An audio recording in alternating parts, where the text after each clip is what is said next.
Thank you, Alan, and I want to thank Alan for giving me the great honor and privilege of introducing Pat, who gave me the great honor and privilege of teaching in the African GNSS Outreach. And if any of you are lucky enough to be approached by Pat to participate in this, seize the opportunity. It's a really fabulous thing that she puts together every year and gets people from all over Africa, and you'll learn far more than you think.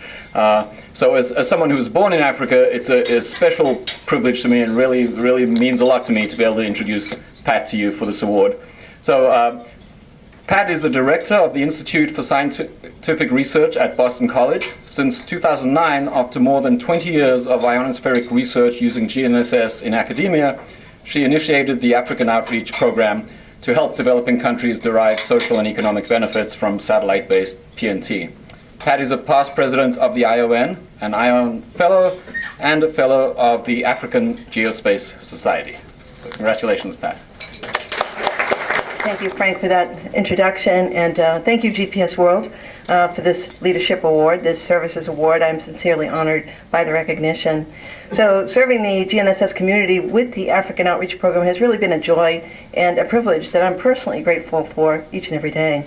So as mentioned already, the program began in 2009, and I just want to tell you about how the idea was conceived. It was conceived at a meeting that I was delighted to be invited to. It was a G8 UNESCO World Forum for Developing Countries. So at this World Forum, I got to listen to African leaders, these were ministers of education, science, and technology, talk about what their needs were in their country. And the thing rung really loudly with me was the need for science and technology. And the technologies that they were looking for, really those that would lead the way to socio-economic benefits in their countries and an integration into the world economy. So as all of us know, I don't have to tell you, GNSS changes the world. And for Africa, GNSS is that technology that can give them what they needed. They needed to certainly increase food security, monitor their natural resources, maybe manage their wildlife conservation, improve emergency location systems, provide greater precision, as we all know, in air, land, and sea navigation, just to name a few. So that's the goal of the African Outreach Program, was really to encourage the use of GNSS for that societal benefit and economic development. And the way to do that was to help build a knowledgeable GNSS workforce. So the program's been quite successful. Frank has attended a few of our programs. In fact, he followed us to Rwanda for one of our most successful programs. And so to date, we have 9 workshops, and in the workshops we really introduced the art and science of GNSS navigation. And over those 9 workshops, we've addressed nearly 500 professors and graduate students from 23 of the 54 African nations.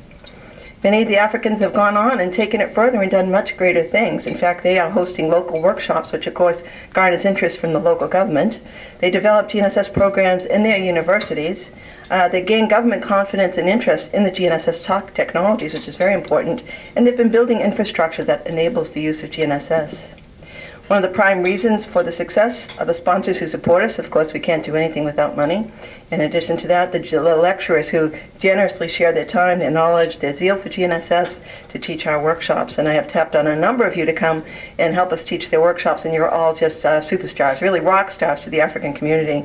So Frank has been a lecturer. He came with his cell phone. We looked at some GNSS measurements right on site with our participants. They were delighted. But also John Rockwett has been there, Todd Walter, Chris Hegarty, Frank Van Grass, Frank Van Diggelen I mentioned, Larry Hodem, Anthea Coster, Jade Morton, Michael Miller, Phil Ward, Pratap Mishra, Dorota Brzezinska, Keith Groves, Ndawaki Izingo, Sam Bowen, AJ Van Darendonk, Jim Doherty, and many, many more. So as Frank says, if I come and tap on your shoulder, please agree to come and join us, because you will be enriched by the entire process. In fact, many of these lectures have expressed to me how it really enriched their lives more than they felt they enriched the students' lives. Others have told me they've never seen a more attentive audience. Many of them are professors in universities, and they say they give their lectures and their students are looking at their cell phones, their iPads, falling asleep. And if you go to one of these, they're just hanging on to each and every one of your words. And you won't have a lot of free time, because on the breaks, they're out there to talk to you and try to get more information. You'll be working day and night with all of our participants, but it's really a gratifying experience. Also, many of our lecturers, and including myself, we now have been involved in collaborations. I'm a scientist, an atmospheric scientist, so we have many collaborations with scientists in the developing world. And that's helped us really fill in a lot of information about the ionosphere and space weather over the darkest continent.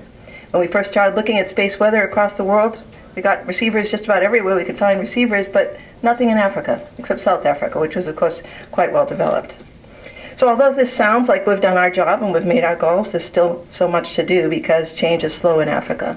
I've had the opportunity to visit many countries in Africa, and it's always a wonderful experience, but coming from Boston and being, working in a university, we expect things to change and change quickly. It doesn't happen in Africa. Things happen very slowly.